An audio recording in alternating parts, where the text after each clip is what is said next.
My name is David Birdsell. I'm the Dean of the Austin Marx School of Public and International Affairs, and it is my great pleasure to welcome you to this first night of 2018's Public Affairs Week. My colleague, Jonathan, you can applaud for that. This is a wonderful event that we've been doing for 15 years that brings us together as a community to consider some of the issues that cut across our tracks, our concentrations, our degree programs, bringing to the campus distinguished speakers who can speak from a position of authority either academically or out of practice, many times both, to help us understand what's going on from their points of view in ways that we might not be able to get from our curricula by themselves. It's tilted always toward things that are happening today, but also speaking to the armature of the theory and practical learning that you've been able to undertake in your classes and talking about with your professors over the course of the term.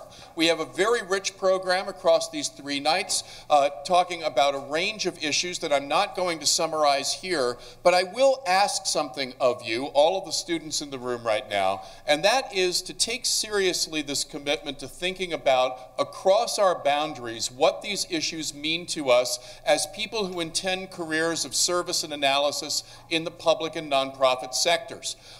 The notion of founding this school before it was called the Marx School back in 1994 and setting us up as an independent entity at that point was very much that the areas that we care about would speak to one another, that people in higher education administration have something to learn from people in public management. If we were to fast forward today, that people in international affairs and NGO management have something to learn about domestic nonprofits and vice versa. So this notion of infusing our intellectual and professional activities with one another's areas of emphasis is something that's really baked into the germ of the ideas that animate what is now the Austin W. Marx School of Public and International Affairs. So I want to make it possible to hear as much as possible, as early as possible from our speakers tonight, but I have one piece of housekeeping to do and a couple of people to thank. The piece of housekeeping is this. We are in the application cycle right now for the Washington Semester Program. This is the program that allows you to study full-time in the nation's capital from September through December. You are placed during that period with an agency. It could be an executive branch agency. It could be a policy-focused NGO. It could be an office on Capitol Hill, whatever the case, and pursue your studies full-time during that period. All of the students who are selected from the program, it is competitive, and we are taking no more than 14 this year, will have all of their housing costs paid while they are in Washington. For the last 3 years, we've had a lovely townhouse on Capitol Hill, right behind the Supreme Court building, and it's a wonderful place to be for you to pursue your internships and your studies. Deadline is March 31st. Here with brochures about the program is faculty participant Carla Robbins, and Professor Robbins would be happy to tell you more about the program, so at our break, please stop by, pick up a brochure, and make sure if you're interested to get your applications in. Professor Michael Feller is here too. He knows everything Ray internships in the district, and please make sure to talk to him. Now back to our program. I want to thank 2 people. I want to thank Linda Haley, who has been instrumental in putting these programs together and making sure that everything fits together for each of our 4 evenings, and to Jonathan Engel, Professor Engel, who has been absolutely instrumental. He was really the genius behind assembling the speakers and the topics for this year's program. He is a historian of policy, particularly of healthcare. Please make sure to read not his one, but both of his books published this spring, Fat Nation, which is out this month, and Unaffordable, about the U.S. healthcare system, out last month. We will be having a book party for Professor Engel's 2nd book later next month. And so without further ado, let me turn this over to Jonathan Engel, who will introduce tonight's speakers.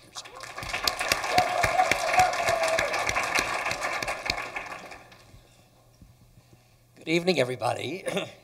And welcome to the 2018 Public Affairs Week. I'm just thrilled to be able to do this and to be able to help coordinate this program. It's one of the reasons I wanted to come to Baruch 10 years ago. It's one of the things we do best here. We're a school who serves both our students but also serves the public and brings the public into the school. And this is one of the ways we do it, to have terrific people who are out there espousing the mission of our school and and practicing the good work that we teach you how to do and doing it out there in the real world and making a difference in the world. I hope you see their speakers this evening as exemplars of what you can accomplish, God willing, if you work hard and have a little bit of luck in your career and keep yourselves focused. This evening's topic is on a topic that's gotten an enormous amount of press and concern and debate over the last year. It has to do with the impediments and challenges that women face as they go through life, whether life in the workplace or life at home. We have seen extraordinary tales unfold, not tales, but extraordinary testimonies untold about the kinds of challenges that women have faced, challenges that are unusual and specific to women.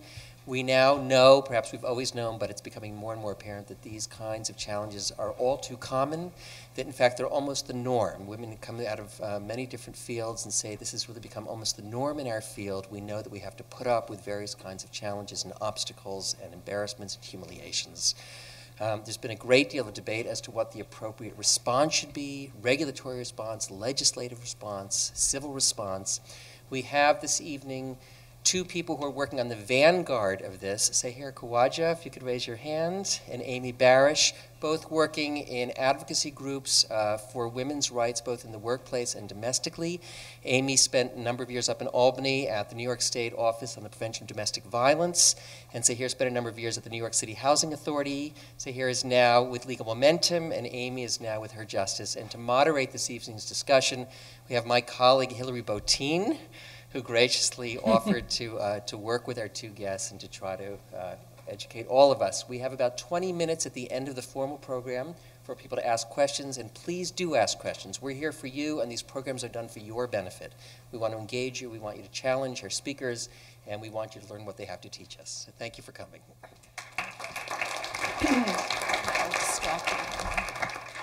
So just to get started, we want to just clarify that we're not really hewing to the title on the program. It says something like, or on the flyer, it says something like sexual harassment, have we gone too far? If that's what you're here for, you can sneak out now. There's still time.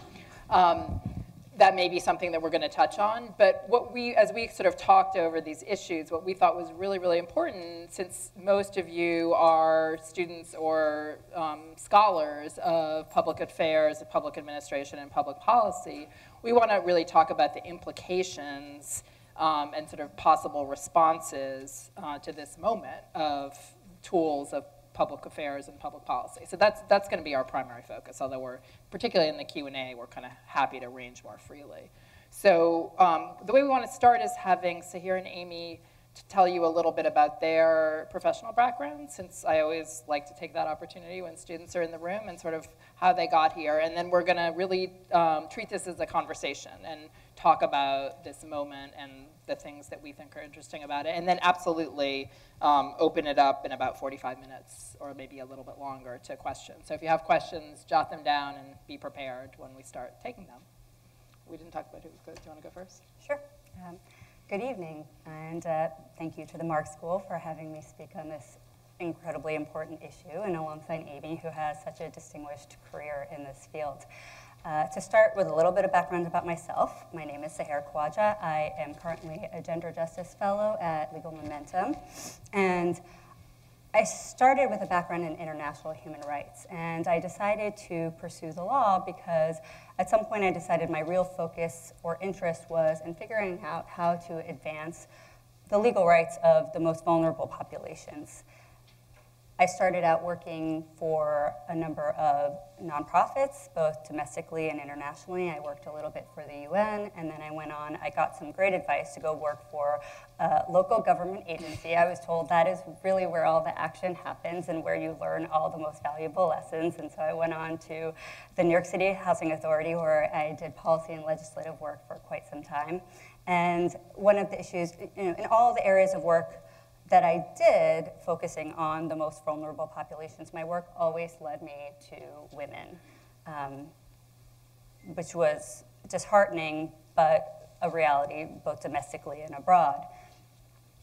And so from there, I was really happy to get a job at Legal Momentum, where I was brought on as a Gender Justice Fellow to create a program on enhancing the economic security of women.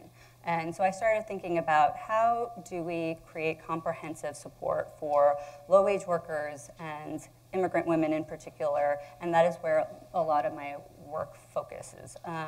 To give you a little bit of background on what Legal Momentum does, our longer name is the Women's Legal Defense and Education Fund, and we do work on a spectrum of issues, anywhere from violence against women to workplace equality to equity in education, and we do our work through a variety of different channels. We engage in impact litigation.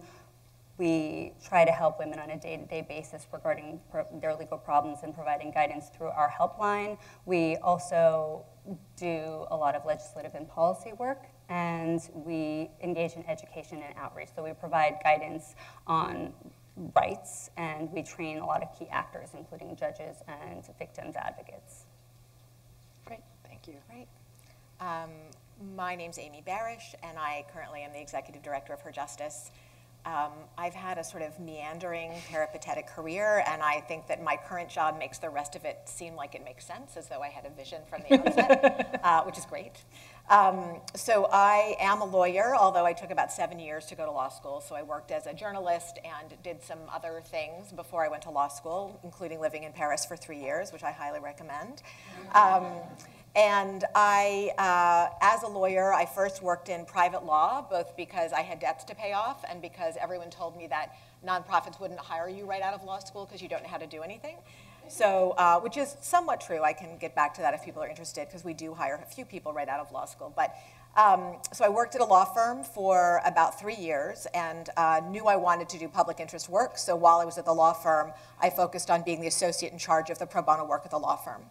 Then I left there and went to a place called the Women's Justice Center, which is part of Pace Law School in White Plains in Westchester, and created a program they have in the family court helping victims of domestic violence get orders of protection, custody, child support.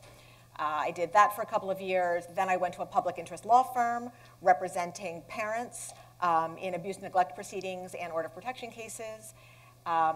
Then I kind of cold called the city of New York. They were just creating their office to combat domestic violence. It had been a commission. They were making it an office, which really means it got more money and could hire people. So I said they needed a family court lawyer in that office, and they fortunately agreed with me and decided I was the family court lawyer they needed. So I worked there and kind of became the general policy person, because they really didn't have, it was a very small office, so great to be in a small, growing office. Became somewhat aware of housing rules, regulations, and laws, criminal justice rules, regulations, and laws. When you do domestic violence, you unfortunately become a little bit of a generalist. And then we got a federal grant in 2004 to open one of the first family justice centers in Brooklyn, which is kind of a one-stop shop for domestic violence victims, where we put nonprofits, criminal justice agencies, civil legal services, all in one place, so victims can go to one place and get a broad array of services. So I helped apply for the grant. We got the grant, and I ran that for 3 years, and then was appointed by Eliot Spitzer to run the state office for the prevention of domestic violence up in Albany. So as I say blithely, 5 years and 3 governors later, I decided, before I knew it, I'd spent 10 years in government, which wasn't necessarily what I had set out to do. So I stepped back, consulted for a while, worked at a research institute, and then 3 years ago, joined Her Justice. And I say that it sort of makes sense of this peripatetic career, because at Her Justice, we provide free legal services to women living in poverty in all 5 boroughs of the city, and we do that in a pro bono first capacity, which means that 80% of the litigation is actually done by volunteer lawyers from all the city's law firms. So for me, having worked at a law firm before, that's really helpful. Having litigated in family court is really helpful. And one of the reasons they brought me on was the agency wants to do more policy work. And after 10 years in government, that's something I know something about too. So as I said, it seems to sort of knit it all up neatly at the end. So nice with that. Not that it's the end, I hope. But. It's not the end at all, exactly. Okay, so to focus us on the topic at hand, we wanted to just start by talking about, and we can sort of meander a little bit around, but what this Me Too movement is, with a hashtag in it to be all trendy, and where it's been important and where it's faltered. And I think, we're still very much in it, so, but just sort of looking back on it, how would we define it, and where do we think it's worked and where do we think it hasn't? So let's start with defining.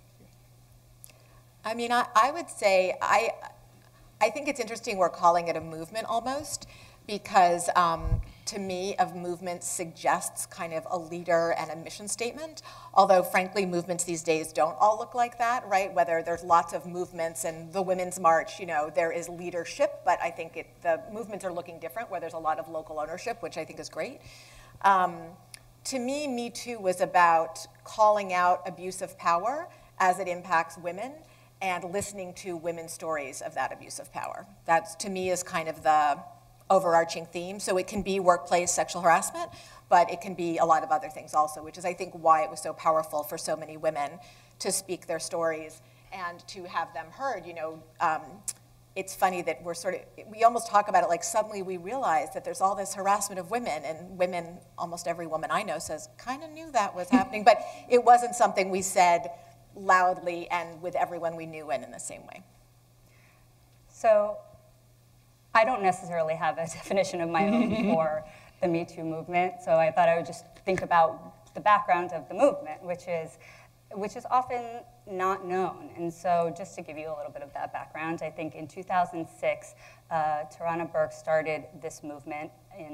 She is a community organizer, and she found that based on the high incidence of sexual abuse she was seeing, one way to empower women was through empathy and to try to, you know, come forward, and that would be a way to embolden other women to come forward.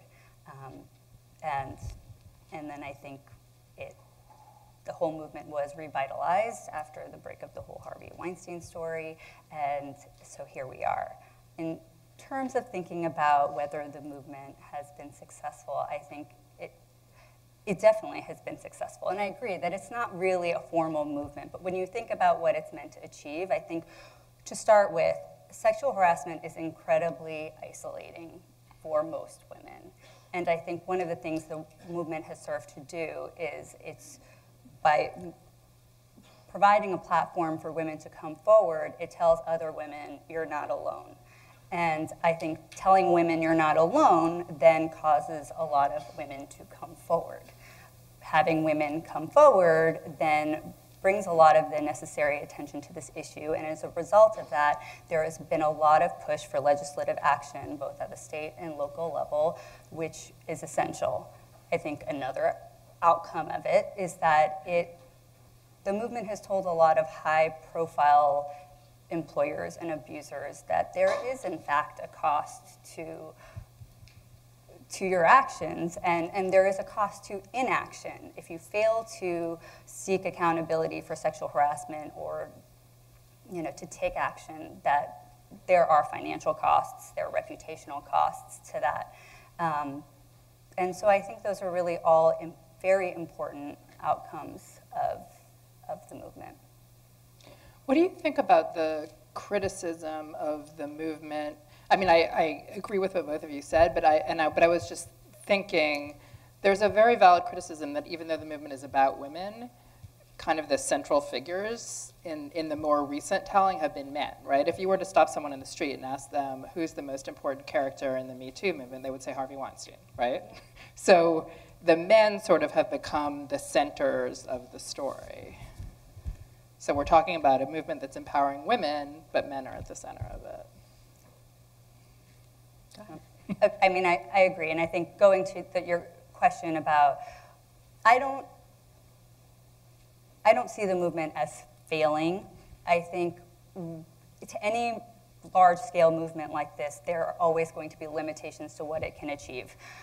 And I think we have to keep that in mind when we approach it. And so I think it's easy to criticize, but I think we also have to be realistic. One, I think you're right. I think one of its limitations is that it's very easy for it to serve as a distraction. I think by focusing on not just the abusers, but on individuals, I think there is this tendency to then, there are many of the people who have been accused of sexual harassment have many loyal supporters, and I think that oftentimes also results in prematurely going down this pathway of, have we gone too far? Because obviously they have loyalties and they feel like people are being treated unfairly. And that is a problem. I think another problem is it's been distracting in that it's really put an acute focus on sexual harassment. It's really the only thing that people want to talk about, and I think that serves as a problem because really we're dealing about much broader-based sex discrimination in the workplace, and there are a lot of other equally important issues that need to be at the table that we need to be discussing. But then I think there are also other limitations, which is that for many women, this is a very personal issue, and so their way of dealing with it is not to come forward. And in fact, there are a lot of costs associated with it if you're going to go out there and talk about the sexual harassment you've experienced. Many women who are victims of sexual harassment are in incredibly vulnerable positions. Some of the ones who are most severely impacted are low-wage workers, immigrant women who, there is such a high cost to reporting sexual harassment that the idea of coming out in the public is not an easy one to stomach and not necessarily a recommended approach. And then I think also there's this issue of low profile versus high profile. I never know how best to kind of capture this, but there are so many low profile employers and employees out there who are continuing to do business as usual, and I don't think they're part of the story, and so I think there's a tendency for the Me Too movement to give us this idea that we are catapulting forward in a way that I don't necessarily think we are. Yeah, I think, I think that, to your earlier point, what about the fact that it's the men's names that we all know and not the women's names? I'm kind of ambivalent about that because on the one hand, right, there are women leaders of this movement and the leaders should be acknowledged and recognized if they want to be acknowledged and recognized. On the other hand, we're talking about bad actors, and so calling out that name can be a really healthy thing. So I don't know that it's necessarily a bad thing that the names of the bad actors are being called out.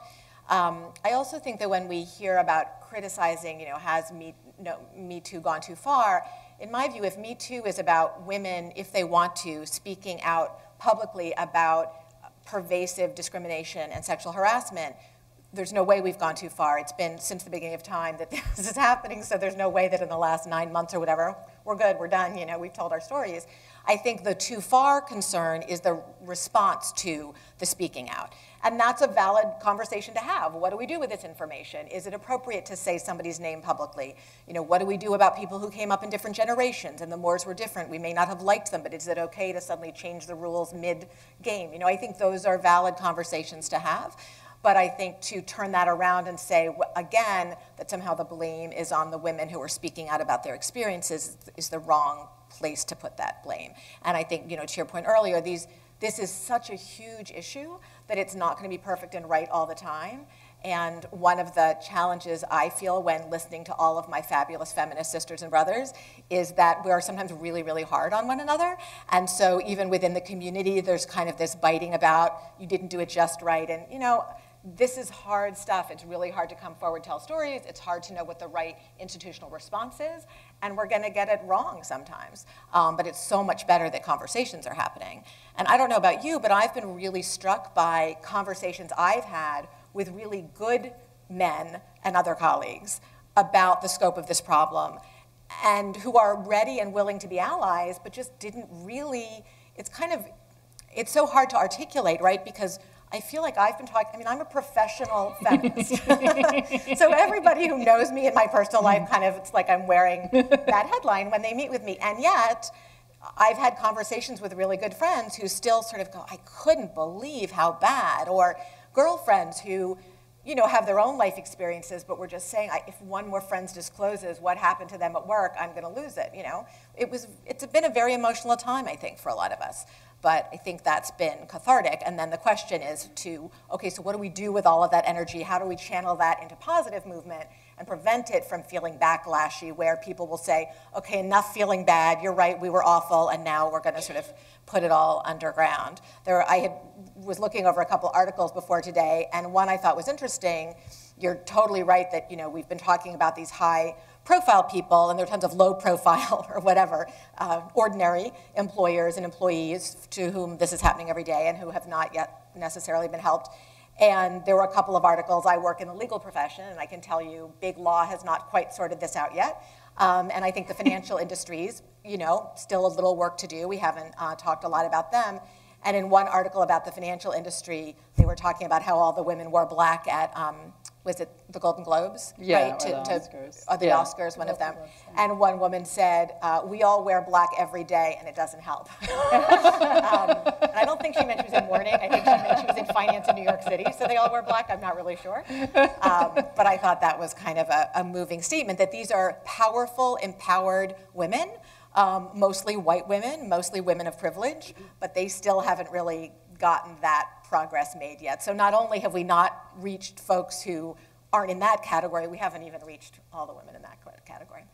Well, and it seems like, one of the points I think it was Sahir you made, that it feels like sometimes we're losing track of that this all stems from power, right? So we wouldn't be in this circumstance if we didn't have this power imbalance in the workplace and outside of the workplace. And that would be a way of pulling in some of these other issues that we all know are related. It's not just about sexual harassment, it's about pay inequality, it's about so many other related issues. Absolutely. And just also builds upon what we were talking about. I think what frustrates me sometimes about this notion that the pendulum has already swung too far in the wrong direction is that when you look at the reality of the situation, we really just have not even been able to we haven't started to scratch the surface on this issue in terms of implementing meaningful reform. And just to give you an idea, several ideas for why we are so behind is that the majority of women actually do not report sexual harassment, right? So like if you look at the EEOC's 2016 report, I think the statistic was something like 87 to 94% of individuals who have experienced workplace harassment don't report it. So let's start there. People are not reporting. It's incredibly difficult to report, so we definitely haven't gone too far in that respect. I think a second point to think about is that women tend not to be believed in so many of these scenarios, and apart from being frustrated, I think we need to ask why that is. So for example, like we've seen in our work that if a man was robbed and he was the only witness to, and him and the alleged robber, the only witness to the robbery, then he still tends to be believed when he makes the accusation. With women, alternatively, like if a woman has been raped, and as in many of these scenarios, the woman and the perpetrator are the only people who are witnesses to the act, women tend not to be believed, and there's a whole issue about her credibility, and I think we need to dig deeply to get a better sense of why we aren't believing women as they tell their stories, because it's incredibly hard for women to do in the first place. Yeah, and I've worked in the area of domestic violence for a very long time professionally, and there's some real correlations just in terms of that feeling of lack of credibility, not being believed, underreporting. Over half of all domestic violence is not reported to anyone, much less to the police. And so encouraging people to come forward is very hard, it's very dangerous, and then our remedies aren't always that great for people. So why should somebody come forward, Exactly. I think that's really tough. And, the Violence Against Women Act, which was our big federal legislation supposedly going to solve domestic violence, was passed in 1994, and I still have a job, so we're not at the end of it. So I don't think, we've gone too far with no more. To your point, we've barely started to scratch the surface about what would a sustained response to this problem be. Now we're kind of acknowledging it's there, at least in some areas. We haven't acknowledged it in all areas, and we have to systematize that a little bit. So in thinking about sexual harassment and acknowledging that it's part of this whole sort of package, if we want to think about how we would want to move forward in terms of litigation, in terms of legislation, in terms of policy, government policy, what are some ideas that are getting kind of thrown around or, in a perfect world? Yeah.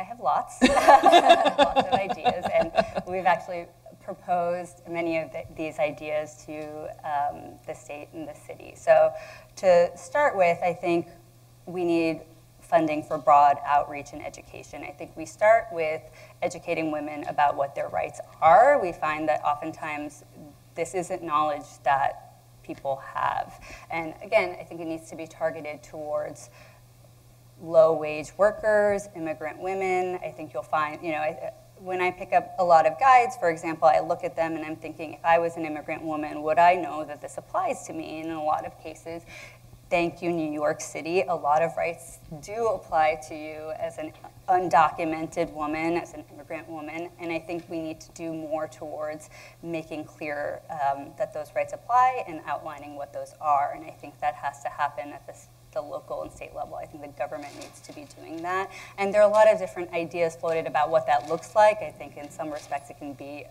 things need to be posted in the workplace. That's something the city's contemplating. But in addition to that, I think there needs to be much more proactive outreach done. I think another thing we need to consider is how do we reduce the cost of reporting? And I think one thing to explore is creating designated confidential mechanisms for women to report sexual harassment in a potentially anonymous way to a state or local civil rights agency, and then also equipping and empowering that state or local agency to take certain actions that they currently don't take. So, for example, if they get a complaint, they can intervene. Maybe they go and they visit the employer and they provide information on what the law says. Maybe they go and they do a survey of employees in that workspace. Maybe they go and they do a specific investigation. I mean, it's very context specific, but I think one thing we see is that requiring women, especially the most vulnerable women, to then go do an internal reporting in their workplace, then go to the EEOC and file a complaint is often just not something that many women are willing to do because they're worried they're going to lose their jobs, they're worried they're going to be deported. And these are all very real risks because the rates of retaliation are incredibly high, despite the fact that it's illegal to retaliate for reporting sexual harassment. I have more ideas. But those are great ideas. I think that we also can provide education regarding sort of bystander activity and how we as a community can try to highlight this behavior, because to your point, it's so hard for individuals to report. And a lot of these stories that are coming out, these were, the best kept secrets in town, right? Like everybody knew what Harvey Weinstein was doing. Everybody knew what Judge Kaczynski was doing, and no one felt brave enough to say it out loud. So if somebody can come forward, or an ally who does have the power, who isn't jeopardized by coming forward, can come forward, that's enormously helpful. And I think we need to do training and education on that, because people may realize it's happening, not quite realize the harm that it's causing if they're not personally harmed, and we have potential allies out there.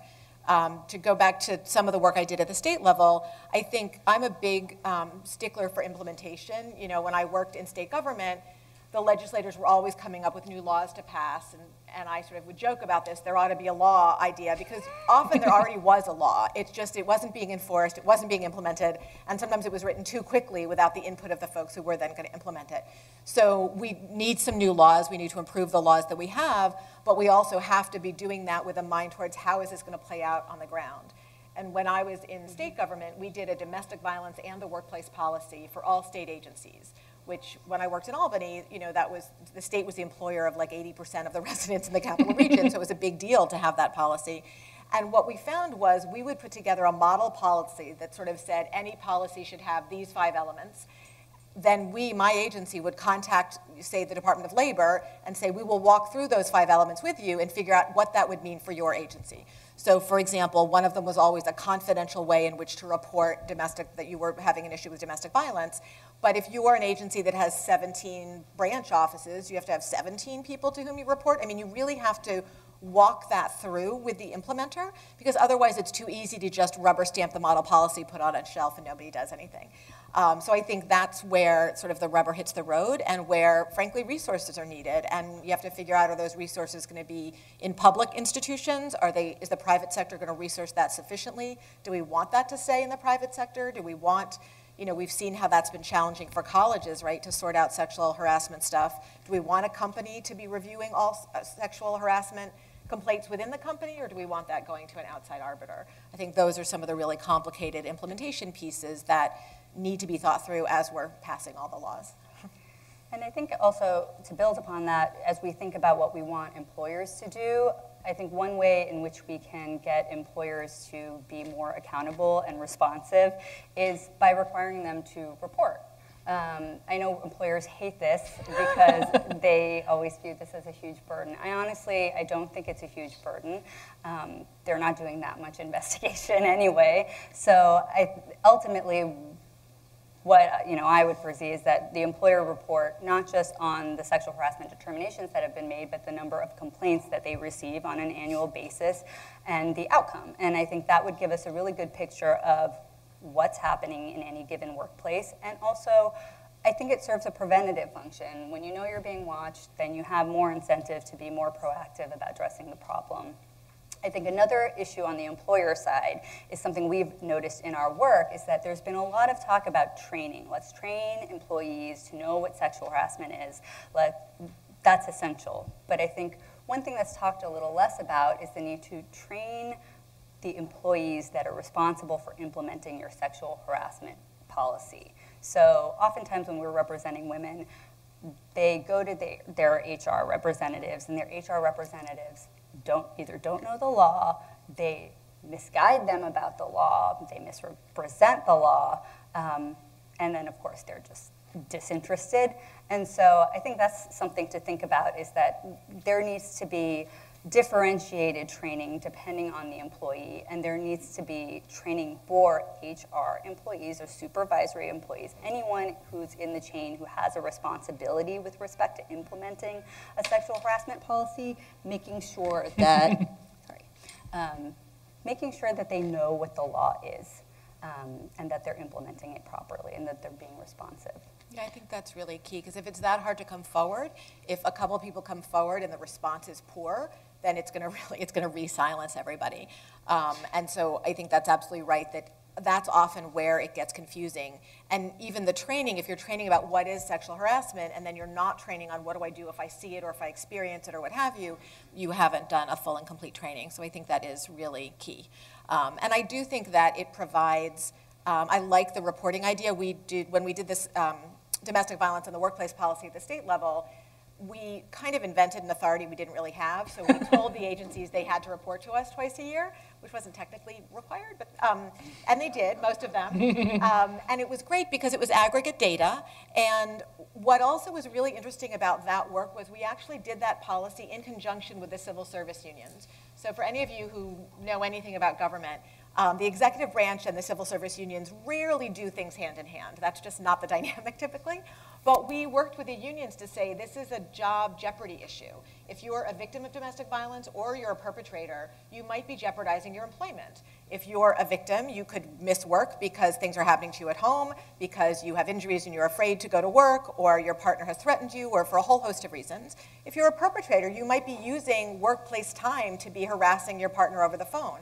So on both sides of that equation, you could be at risk of losing your job. So we got the civil service unions on board, and then they participated in the training, and they were invested in making sure that their membership knew what this was, knew what the policies were, and they wanted it reported because they wanted the agencies to be accountable for protecting their employees. And I think a similar argument could be made for sexual harassment.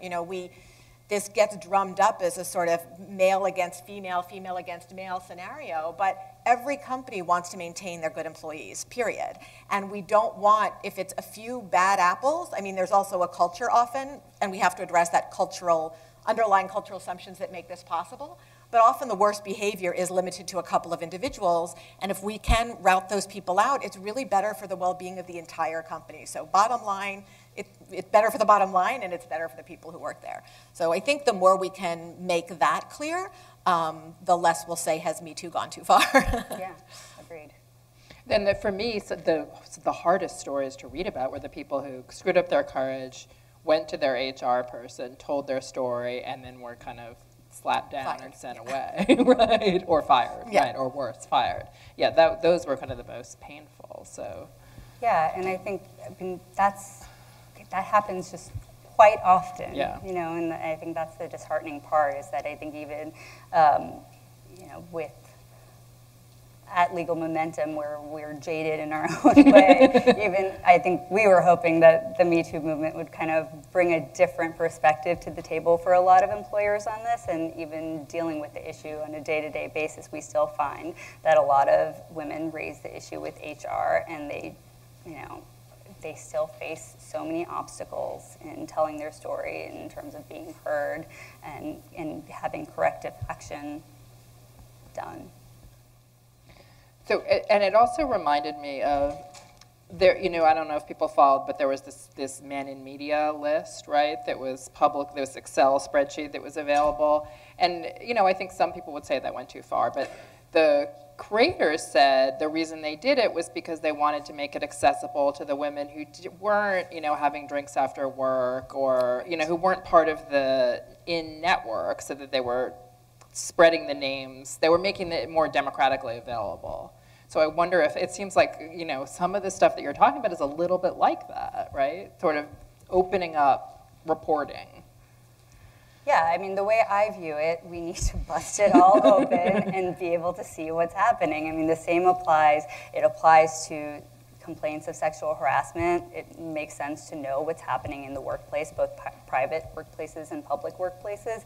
I think the same is true for equal pay, for example. We need to be more transparent about what people are paid in the workplace so that we can level that playing field. I mean, I don't see why anyone would want to.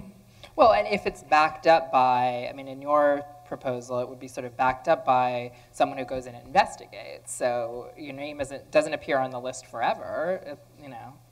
Right, I mean, in these cases, no one's, you know, we're not listing names of people. Right. It's not some sort of witch hunt right. or any type of, you know, we're not giving out lists of names. I think it's all de-identified data, and it's really just about being able to demonstrate that there is a problem in a given workplace and identify it. I think, you know, I remember listening to another panel speak on a panel, and they were talking, you know, it was someone who worked at a big corporation. They were talking about how they implemented a policy in which they increased transparency, and they did this type of reporting. And part of it is that they did not anticipate that there would be, for example, I think this was on a pay inequity issue, and they didn't realize that there would be such a disparity there. And when they realized it, they felt ashamed, and they addressed it. And so I think a lot of employers don't know what's happening, especially at the high up, and I think it's in their best interest to know. And I think this sort of public shaming piece, again, that's where people bristle a little bit at, has it gone too far? And you're right, that list was internal initially. It reminds me of when I was in college, there was a handwritten list on the women's bathroom of the guys you should avoid, right? Yep. So that's ludicrous that we're like communicating like cave women or something to try to say this one's dangerous. So it was a more modern version of that. Yes. And that was the way the only way women felt they could keep one another safe, because there weren't systems to keep them safe. So I think when you talk about reporting that's in the aggregate, right, that gives a level of transparency. You know there's a system, you know there will be outcomes, but we don't have to publicly shame individuals. And I do think we're in this chaotic moment because it is a moment, and some of the responses have been appropriate, some of them haven't been legal responses, they've been PR responses or political responses, and that's just going to happen. But I also think we get confused with this issue because it's sexual harassment. If we just called it harassment, we might be less confused. Whenever we make anything about sex, we get really confused, right? And I mean, again, having worked in government, we had a very formal, union-driven process. If I had an employee who complained about another employee harassing them at work, there was a process. It was straightforward. We had a hearing, a determination was reached. Sexual harassment was included, but because of all the reasons we've talked about, those issues rarely came up. But why? It's a workplace imbalance of power where someone is unable to do their job. So if we could start, you know, that's what I hope about the Me Too movement, is we're at least talking about it in the same way that we've said for years that rape isn't really about sex, it's about power.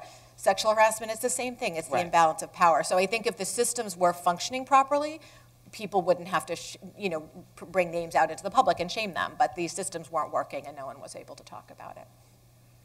But Bill, that made me think of something else, which is that building avenues for women to come together, though, is, I think, a really important concept and idea, and I think it is very empowering for women in the workplace, and that's another kind of policy issue to explore, or is how do we advance concerted activity in the workplace for women? I think a lot of different places of employment do it differently, and women do it on their own. They form groups, they form collectives, they form cooperatives, and there are ways for women to come together. And I think when women do that in the workplace, when they start sharing information about all of the different hosts of issues that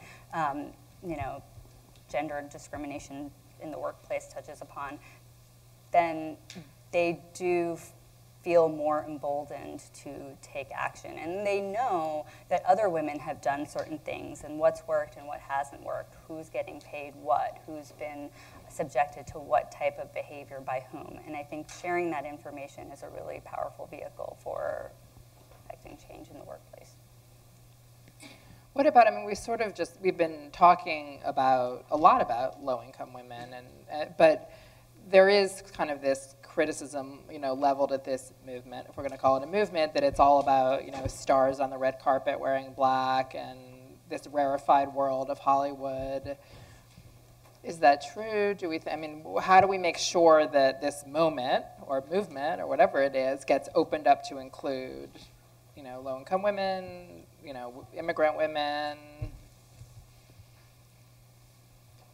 Well, I think all of the same recommendations that I mentioned before apply across the board. I think they're helpful to women at all levels. But I think one additional recommendation, I think we talked about the imbalance of power, and I think sexual harassment is oftentimes about exploiting the vulnerabilities of female workers, of workers that have something to lose, have something to gain in the workplace.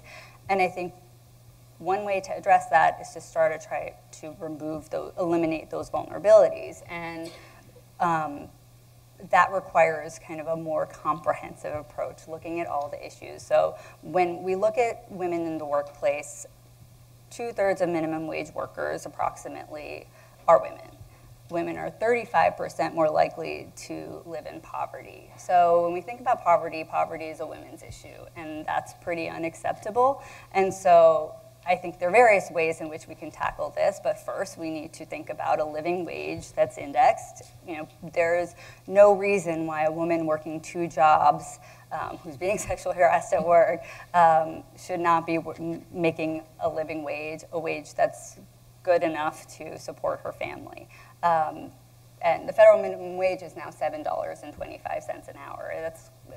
There's essentially no place in the United States you can really live on that salary alone.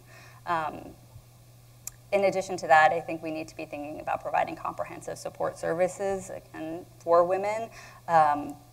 If you are facing sexual harassment and you want to leave your job, you can't leave your job because then you'll lose your home, and then you and your kids will have no place to live. So that ties into housing support, public services. In addition to that, we need to be thinking about equal pay, paid family leave,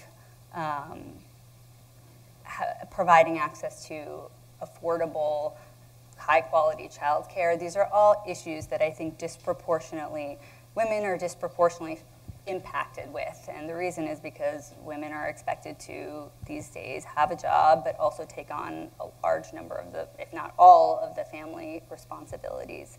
And so I think in order to address the issue for low-wage workers, we need to tackle that problem.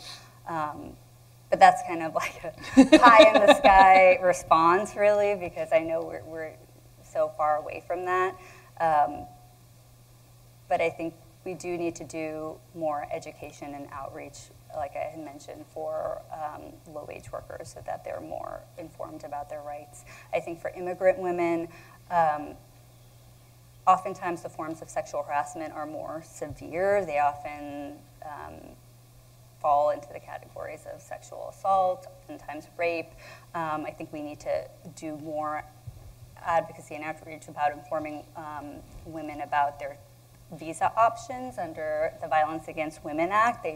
There are certain visas that immigrant women can get if they're victims of crimes that can help them stay in the country and get that proper authorization if they cooperate with the authorities. Yeah. I think, sign on. No, exactly. Me too, yeah.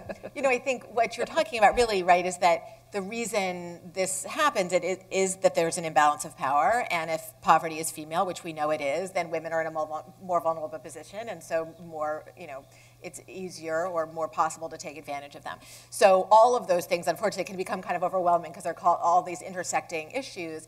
And when you've got someone who has multiple vulnerabilities, so we serve a lot of foreign-born clients, for example. So they're born overseas, they're not documented, they don't speak English, they have multiple kids, their partner's abusing them, they're getting abused at work.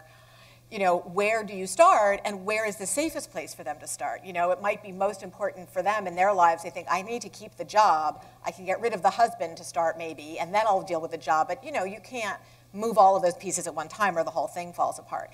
So I think you're right. You have to start, you have to do that too, but you really have to be erasing some of those vulnerabilities because you can't fight them on all fronts at the same time. And I do think, the ones that hit the paper obviously are the famous people, and that's kind of where it always starts. I do think that I forget the name of it now, the other hashtag, but the Reese Witherspoon and Company, Time's Up. Time's Up. Right? Right. I do think that they're trying to put some dollars behind really making this also benefit low-wage workers, which is great for them to at least acknowledge that they're in a very different place. But I think it's an important lesson for all of us that some of the most glamorous, powerful women in the world were not empowered enough to say what was happening to them. So, imagine they had no power. Imagine what it's like for a normal person or a person with a lot less power in a similar situation. So we have to make sure that it benefits everybody. But I don't know that it's a bad thing. And the reality of the world is we're going to listen to them before we listen to the people we work with every day, So, but I do think it has, the fact that that's part of the public conversation now, I know as a director of Her Justice and talking about working with women in poverty in New York City, it's made it easier for me to talk about some of those issues with the communities that I go out to. So that's a good thing. It's opened the door to having those conversations and saying, okay, so, poor Reese Witherspoon or poor whoever, imagine my client, her name is Maria, let me tell you what her day looks like, and think what it was like when she went to work last week. Because, with all of the immigration enforcement that's happening in the city right now, people are terrified, and it's very easy to wield power over folks in this climate. And Oh, no, I was going to kind of move us. So I think the Time's Up movement is a really important movement to raise because part of their goal there, they're working with the National Women's Law Center to raise funds so to provide legal assistance. And I think that is a really important gap for low-wage workers. Going through the whole administrative process and then litigating is, one, there are just risks of doing it to begin with, but two, it's just incredibly costly, it's arduous, you're going up against oftentimes big employers. So, for a low-wage worker, for an immigrant woman, that just seems, impossible. And I think that initially will scare a lot of women away from ever contemplating it. And so I think having legal support early on in the process and access to that legal support, more lawyers, that's really critical towards elevating these women and equipping them with the tools they need to go up against this. And I think even if they're not going to litigate, it's important, if you are an immigrant woman, you have a lot of rights actually in New York City and in New York State, but that doesn't mean that the system still isn't going to be used against you. That doesn't still mean that ICE hasn't been entering our courthouses. So having someone to speak to who can kind of help you navigate that system and come up with the strategy is really critical. I was just thinking, sort of building off what Amy said, as policymakers and advocates, how do you feel like your relationship with the media is? Just on this issue, do you feel like you're using them, they're using you? How does that work? Yes. Yes and yes. And how do you manage it? Yeah, I think it goes both ways. I think the media has been an incredibly powerful tool in this movement in revealing kind of the endemic nature of sexual harassment, and I think they're trying to dig deeper. They're very interested in sexual harassment right now, which is good. But yeah, I think there is also certain limitations. They're not going to report on every case. And a lot of the cases we have are not newsworthy in the way that they need to be. And a lot of women, as I mentioned, don't want their case to be in the media. So, their benefits and limitations to. Yeah, I mean, in the media, you know, the gotcha story is a great story for media. People will click through and will read it. Gotcha isn't, it's the beginning of the story, if anything. It's not the follow through and the end of the story. But again, they certainly are contributing to raising awareness. And I think actually I have found with some of the better journalists, I'll say, I mean, folks who really want to dig in and understand what's going on, that it opens their eyes a little bit to some of these relationships you're talking about where it's not just about sexual harassment, but there is this kind of endemic power imbalance in a lot of communities, and they don't realize that. And so then it leads them on to other stories.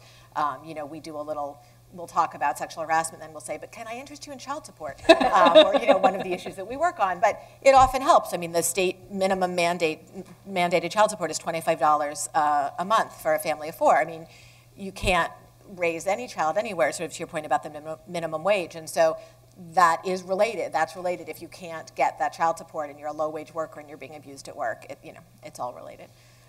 So I think there are, you know, it's like with everything. There are the click-through gotcha stories, but if you can get the journalists interested in kind of what are the deeper underlying reasons that this is happening and what are the long-term repercussions. But, you know, we also are the media, right? Like what we read defines what gets written.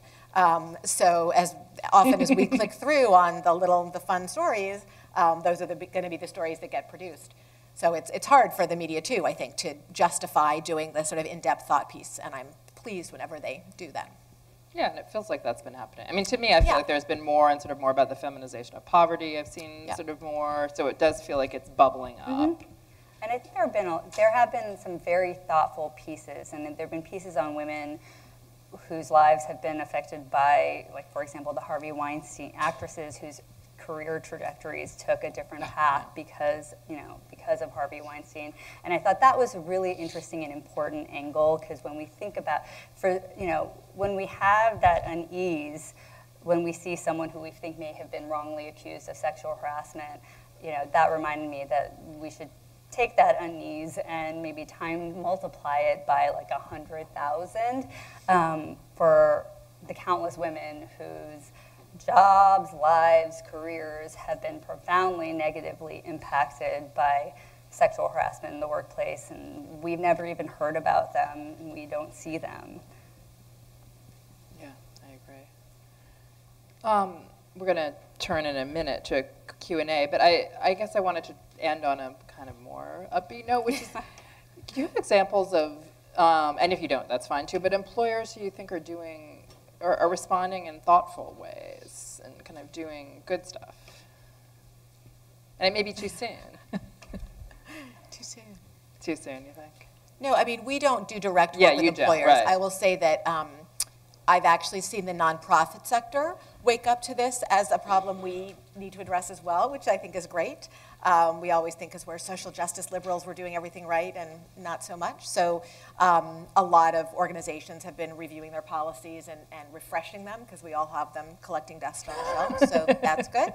And I actually have seen law firms, because I work a lot with law firms. I walked into one law firm for a meeting about our work, and I know the chair of the law firm, and she was looking very down, and she said, we just had our Harvey Weinstein meeting, come on in, you know. But they're having them, right? They're talking about the policies, and they're thinking about, and they're attorneys, they have to, they're very risk-averse organizations. And so if they're risk-averse organizations, the good news is they should be protecting themselves from risk and having good policies and training on it and doing the right thing. Because we certainly know that this is an issue in big law, which, you know, makes sense. There are very few women make it to the top of law firms. They're there in the mid-levels, and then somehow they're gone when it gets to leadership levels. And there are a lot of reasons for that, and this is one of them. We unfortunately are not working with the good employers. And the nature of your work. Yeah, really. They are out there for sure. But we're not working with them, and I think we're still seeing the employers who are continuing to be complacent about the issue. I think for employers who have good intentions and who are seeking to reform their policies, I would have some pieces of advice to give, which is, you know, I think employers need to, as they revisit their policies and think about what needs to be in place, they need to really be thinking about having very clear processes for investigation, clear processes for reporting, clear processes for what types of corrective action can and should be taken in different instances. There need to be clear channels of accountability and responsibility along the line, and those need to be defined in your policy. And in addition to that, I think every process needs to have like a monitoring and self-evaluation process built in, so that once you have everything in writing, you're revisiting it to know and to see whether or not your staff is implementing it how it was envisioned. Because I think even in those instances where companies and employers have policies on the books, and some of them may be good policies, I think they write them and then they walk away, and that's been a big problem. Good. All right, I think we're ready to, unless you guys have any, you'll have many opportunities. We're ready to open things up to questions. There's a mic over there and a mic over there, so we'll give you all a couple minutes to line up. Yep, okay. So state your name in the question. And if you want to, if you're directing it at one of our panelists or both, or... Hi, my name is Grace. I'm an MPA candidate here at the Marx School. And I actually was interested in hearing a little bit more, Amy, and from both of you actually, but something you touched on, the nonprofit sector. Particularly, I think, when I think about sectors that have a comparatively larger number of women in leadership roles, I think of the nonprofit sector, and especially given both of your experience working in a number of different sectors, I'm interested in what the response that the nonprofit sector has had in many cases has been positive in this, and it's been making more progress than some other sectors. What do you think the nonprofit sector has to teach other sectors about response to this? And also the flip side, what is a unique challenge that nonprofits face, kind of given all of that, in their response to harassment? Great question, and thank you for being brave and being the first person to ask a question. So I actually, unfortunately, don't think the nonprofit sector has anything to teach other sectors, because I think we tend to have a little bit of a blind spot because we think we're doing the good work, fighting the good fight, and so we must be good on all fronts, and we're not necessarily good on all fronts. So it is a more heavily female-populated sector, although there are disparities in terms of leadership as well by gender. So that isn't completely erased, but it's probably less strong than in some other sectors. And there are certainly disparities in terms of other issues around diversity and in the nonprofit sector that we need to be more aware of. I think that we tend, in the nonprofit sector, we tend to be, I was going to say we tend to value difference and listening to our colleagues, but then as I was saying it out loud, I started to doubt it myself, actually. I think we do, but I mean, as a very concrete example, my nonprofit, we have 36 employees right now, and we don't have an HR department. We're sort of on the cusp of being big enough to have our own HR department, so our finance and operations director is also our HR director, and that's pretty common for nonprofits. And so that's okay if you're all great together and everybody's doing really well and she's so nice and she wants to make sure everyone's fine. But of course it's not great, A, if she's abusive to somebody, or B, if it's just, you know, the alliances in the agency would make it really hard for someone to tell that person what's going on for them. And I think that's a hole that we fall into a lot as nonprofits. We think we're good people, we're doing good things, and we don't need to protect against bad things happening. And that's not true. So we're as much at risk as anybody else. And sometimes it's even harder to implement protocols because we're small, a lot of us. My guess is some of the bigger nonprofits have much more formal procedures in place. They may not work perfectly, but they have the potential to have almost corporate-like procedures in place. So yeah, just because there are more women doesn't mean it's better, I'm afraid. Like, I'm a big fan, you know, women yay, but it doesn't mean that, that we always get it right. And I think sometimes we tend to rest on our laurels a little bit too much. We've been redoing our policy, and I'm thrilled, and we're going to do training, and we've actually brought in an outside person, which we were doing before Me Too, but it's great timing, an outside person so that our staff have an anonymous way to disclose, because before that there really wasn't an anonymous way. But you know, the difference is really stark to me because I did work in government, and although the process in government was so top-heavy, I mean, when I started at my agency, we had a staff manual, and the section on the perfume policy, I kid you not, was longer than the EEO section in the policy. And I mean, like, whatever. But there had been a person in the agency who was very sensitive to perfume, apparently. And she was persuasive. And we had an 8-page perfume policy, and then a paragraph on equal opportunity. So, but all of that had been done working with the unions. Any complaint that came in went through very formal processes. And as the manager, it was burdensome. It was very time-consuming. The squeaky wheel got a lot of attention. That being said, she got a lot of attention. The problems were raised up. There was a formal process. Everyone knew what the process was. And it didn't feel, in a funny way, it didn't feel as personal, because it wasn't her versus me, although it always kind of was, but it was her versus the institution, and the institutional process would come to bear. So I think there are pros and cons both ways. I would much prefer to be sitting where I am now, but I think we just have to be really mindful that just because we're fighting the good fight doesn't mean we're getting it all right. And the sexual harassment that is so pervasive is based on our shared culture of norms. And so that's true in the nonprofit sector as well as in any other sector. It's a great question, though. I really hadn't thought about it that way, so that's why I'm being slightly incoherent. I apologize. Well, in some of the most high-profile cases that we heard about, WNYC, the New York City Ballet, I mean, those were all nonprofits. And there was kind of this disconnect between the organizations and the boards in those places, too, that I think maybe at a for-profit institution might have been handled differently. I mean, as we were saying before, in a sort of perverse way, the profit motive at a for-profit organization could be harnessed to make sure this doesn't happen, right? I mean, it's bad PR. It's bad if you get sued. I mean, you're making yourself vulnerable as a for-profit organization. So as we start recognizing this as a vulnerability, theoretically, the company should, if silencing doesn't work any longer, and let's hope it doesn't work any longer, then the response should be to treat it properly. In the nonprofits, unfortunately, a lot of this stuff can kind of run underground. You're next. Hi, my name is Erin Tolman. I'm a graduate of the MPA program as of last spring. And I was wondering if you could comment on how the practice of settlement agreements and NDAs creates a culture of secrecy that just perpetuates the problem.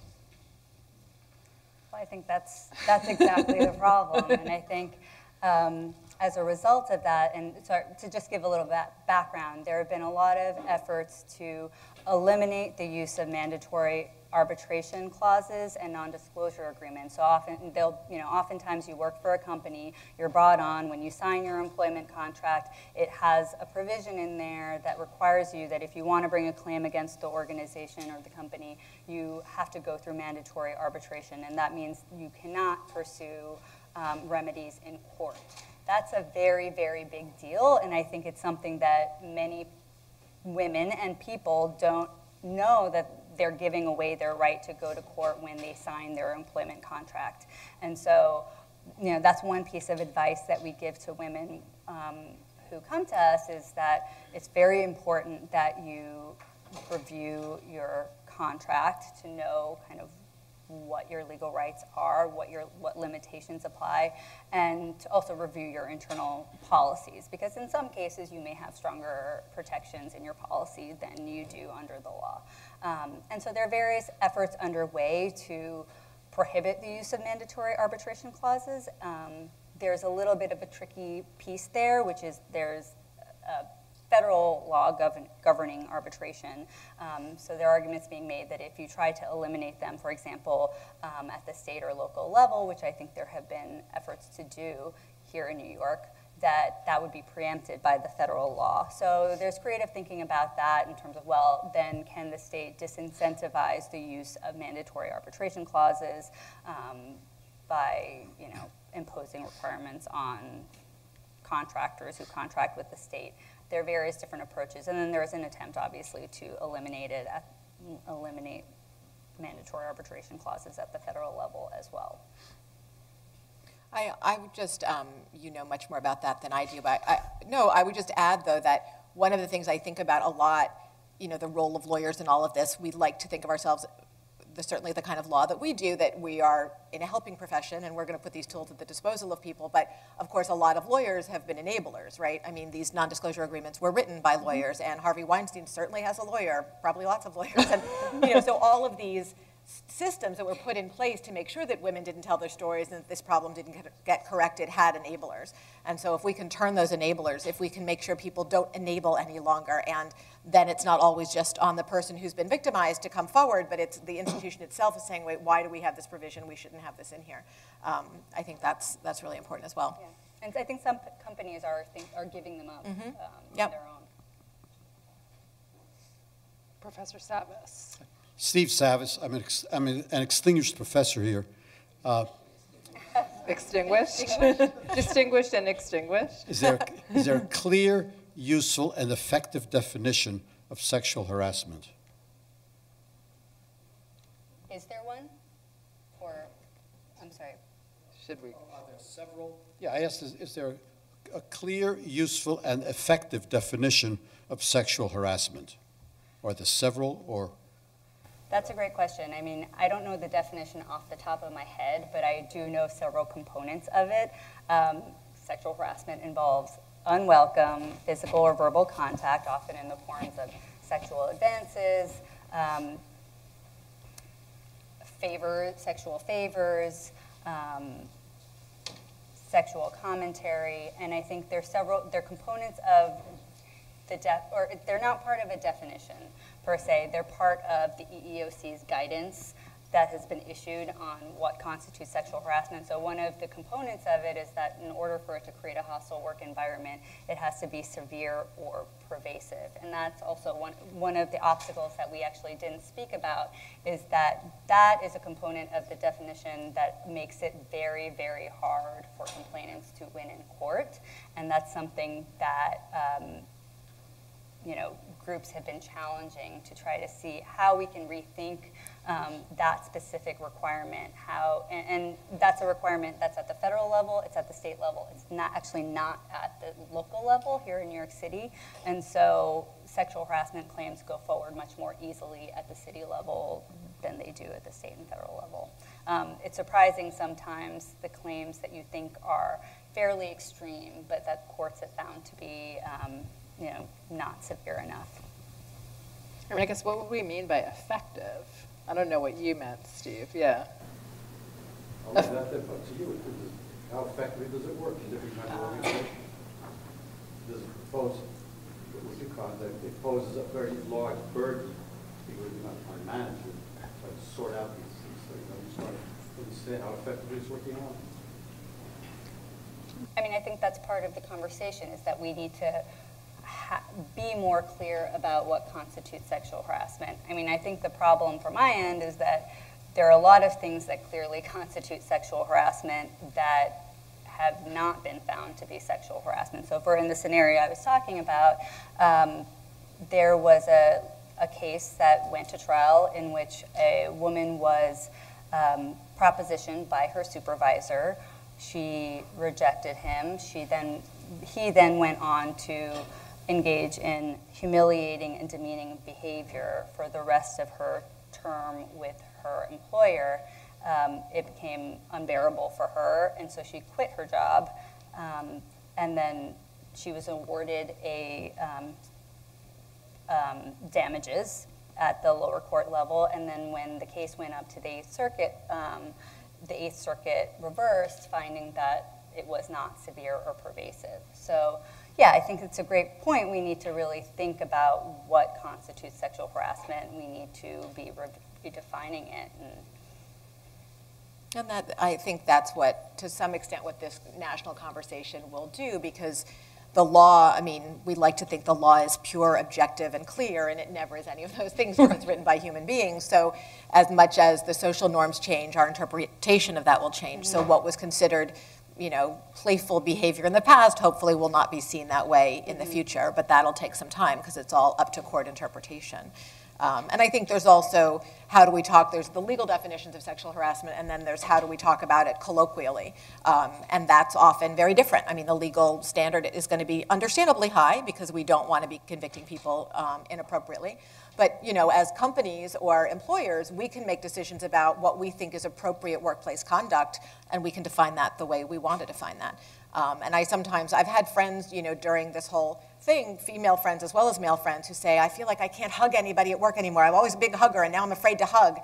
And I think, well, that's not what we're talking about. It's supposed to be an abuse of power, and it's unwanted conduct. And you could just ask. I mean, you should never really engage in conduct that is unwanted by the other person. And I think typically we try to be sort of sensitive to that. And some people don't read it right, and some people are more touchy than other people. And usually you get a sense if someone doesn't want that, or you could ask them. But again, it's sort of because it's become this sexual thing, and we all get really kind of panicked about it. And I think there are ways to normalize these conversations and make it comfortable so we can just be clear what do we consider appropriate and comfortable behavior in the workplace, and hopefully intervene before it becomes a thing, right? Hopefully if you have this anonymous reporting and just say, can someone tell this person that when they do X, it makes everyone really uncomfortable, maybe it wasn't intended and they don't realize the ramifications of their behavior. So there's not always malicious intent, I think, but there can be harm, and we don't want harm either.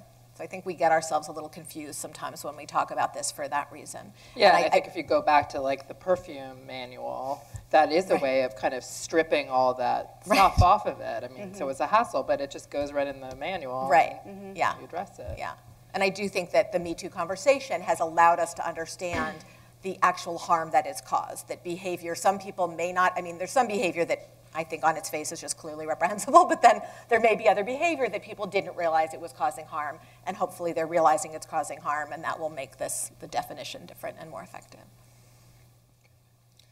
Hi, my name is Muhammad Abdullah. I'm MPA candidate. I have a question concerning the social media. What are the pros and cons of social media addressing sexual harassment? What are the positive Pros and cons of social media addressing sexual harassment? And there are certain protocol to address it, to be followed, should be followed. Thank you. Take that one. We didn't even talk about social media. Not too much, yeah. I have a lot of gray hairs that you can't see, which means that I'm not very social media savvy. But, I think, like with the media, I think social media can present the same benefits in bringing visibility to the issue of sexual harassment, providing another platform for people to come forward, for people to discuss the issue. I think where I have problems with social media platforms is that I feel like the conversations are a little less thorough, researched. They have more of a tendency to go astray. There's a lot of bullying that happens on social media. So in terms of the Me Too movement, I see, pros and cons, as you said.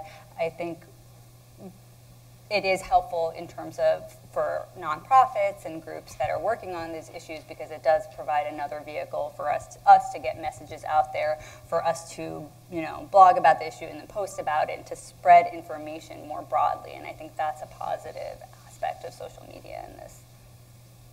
Yeah, I would agree. I mean, I think social media is very shallow as a communication tool, but it's very broad. So those are kind of the pros and cons to me. I don't think that, we wouldn't have #MeToo if it weren't for social media.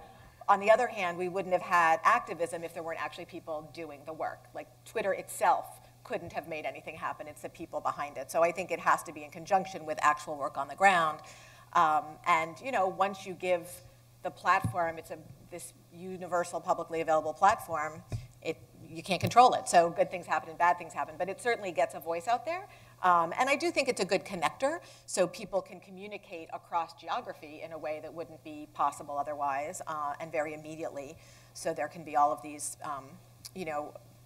activist events that can happen because you can tweet about it and people can show up really quickly, which is terrific. But you're not going to get a depth of conversation that way. Yeah. And the life cycle can be like a firefly. I mean, it's crazy. Yeah.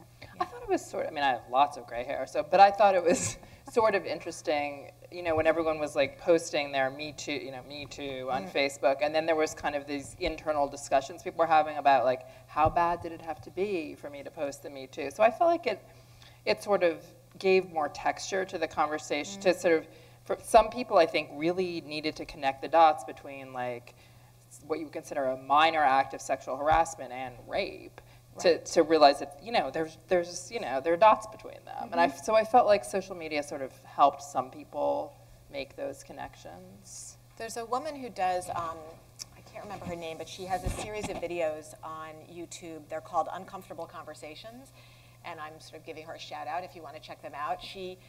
She's a survivor of sexual assault, and her goal with these videos is to try to normalize the conversation around negative, violent, unhealthy sexual interactions, that she feels that because we don't talk about them, it becomes that much harder to disclose when something bad has happened.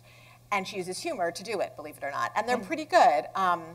And I guess, I don't know quite how I got there from what you were just saying, but I think that those are good examples of how it's helpful to talk about it and how just sharing it, and for people who maybe don't feel safe telling someone they actually know, or, you know, it's a forum in which you can talk publicly but not disclose yourself if that's the way you want to do that, both for the speaker, for the discloser, but also for the listeners to some extent, to your point of kind of connecting the dots. And it really did show it being a huge, huge problem. You know, like I often joke, you know, the plural of anecdote is data. And it started to feel like data, like all of these people, this is not a singular experience. All right, so we have, I think, our last two speakers, one and two. Hi, my name is Heather Iden-Murphy, and I'm an MPA candidate. And I wanted to ask, healthcare settings such as the ER clinics provide a unique point of contact for survivors of intimate partner violence and sexual assault. However, too often survivors are discharged without being treated, just having been treated for their presenting symptoms. In your opinion, how can we adjust hospital policies, or how can we be better at connecting survivors with the resources they need in a sensitive and effective way? Well, I'll take that one since I do a lot of domestic violence work. So you're absolutely right. A lot of survivors present in healthcare settings. We don't have mandated screens necessarily, although they're encouraged to screen for domestic violence or intimate partner violence. That is not universally done. It's a whole, the healthcare industry is a big one, so it's very hard to saturate it. I think one of the places where it's most successful is where we do trainings with social workers and nurses, frankly, because doctors, you know, they get sort of 5 minutes with a patient and they're out, and a lot of doctors, even though the AMA recognizes intimate partner violence as a medical problem, that it's sort of in the course of treating a patient something one would ask about, a lot of doctors have not really fully digested that as part of their job. And also, to be fair, I think a lot of doctors are afraid they'll screen for it, find it, and then not know what to do about it. So we typically find that nurses and social workers are more open to getting the information and understanding how to make referrals and help the patients. So it is a big systemic problem. The state agency that I used to run actually does train healthcare providers, among others, so people from the State Department of Health get trained regularly on intimate partner violence, and some places are much better than others. But I think it's both addressing sort of the barriers to the healthcare providers seeing that this is within the purview of their job, although being really clear about what is their job and what isn't their job. They can't deal with the fact that their patient is being evicted because their partner keeps coming there and beating them up. That isn't their job. But they are healthcare providers, and we know the long-term healthcare ramifications of being a victim of intimate partner violence, so it's good healthcare to know if that's a problem. It's good provision of healthcare to know if your patient is going home to a place that isn't safe for them. So that is within the purview of their job as a healthcare provider.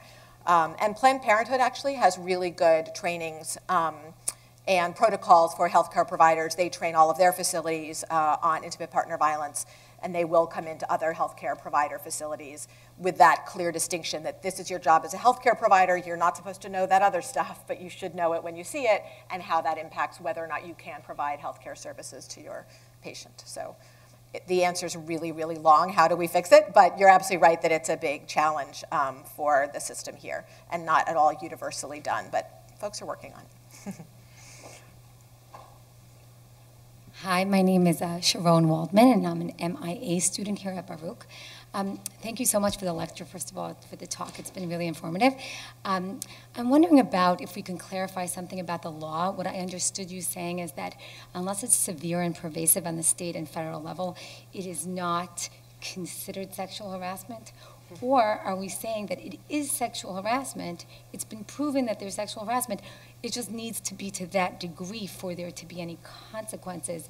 And if that's the case, I guess, are there are there examples of other things that have that sort of level of degree? And if we don't change that law, how are we going to make any progress beyond having, you know, businesses change their policies and procedures? So thank you for that question. It's a really important one, and I think it is important to clarify.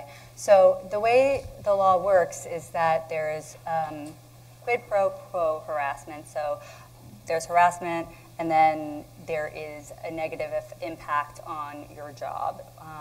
There's also hostile work environment harassment, so harassment that eventually makes doing your job unbearable because of the environment it's created. And so to step back a little bit, the EEOC issued guidance in the Equal Employment Opportunity Commission, which is the federal agency that kind of administers the Title VII of the Civil Rights Act, issued guidance in 1980 in which it, for the first time, concluded that sexual harassment is a form of sex discrimination under Title VII of the Civil Rights Act, and it set forth various guidance on what the parameters of that were. And one of the things it said was that sexual harassment would not create a hostile work environment unless the conduct was severe or pervasive. That's not word for word, but the general idea. And so in order for you to establish that there's hostile work environment discrimination, you do kind of need to meet this standard. I think it really is a big problem, and I think in so many cases it's created a huge hurdle that, you know, like in your day-to-day work, you would look at all of these scenarios and think, of course, that's sexual harassment, that's terrible, but it doesn't rise to the level of creating a hostile work environment. And it's not sufficiently severe, it didn't happen enough number of times.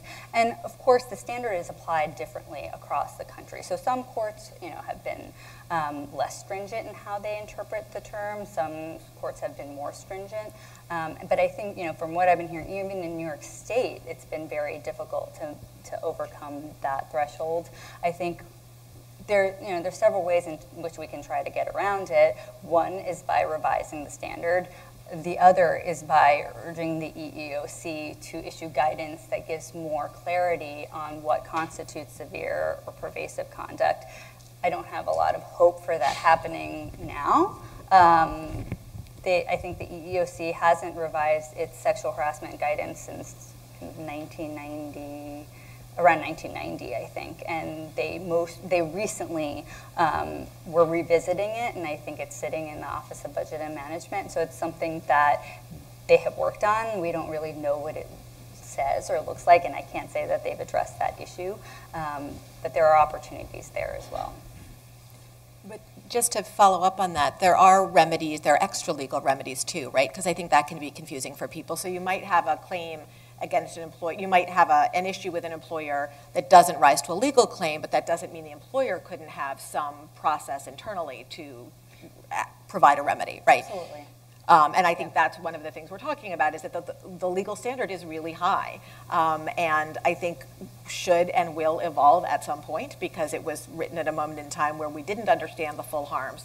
But an employer can have their own sexual harassment policy, which is what we're seeing happen now, and that's a different kind of remedy. So somebody, could have a workplace remedy only related to the workplace through that kind of path. I think it's sort of important to consider the full package of solutions. Mm-hmm. Yeah, and I think for a lot of people who've been victimized, they might prefer a less formal, complicated process. So it's good to have alternatives. But not if the penalty or the solution isn't sufficient. Okay, we're committed to getting you all out of here so that you'll come back to your other Public Affairs Week events. Many, many thanks to our wonderful panelists for being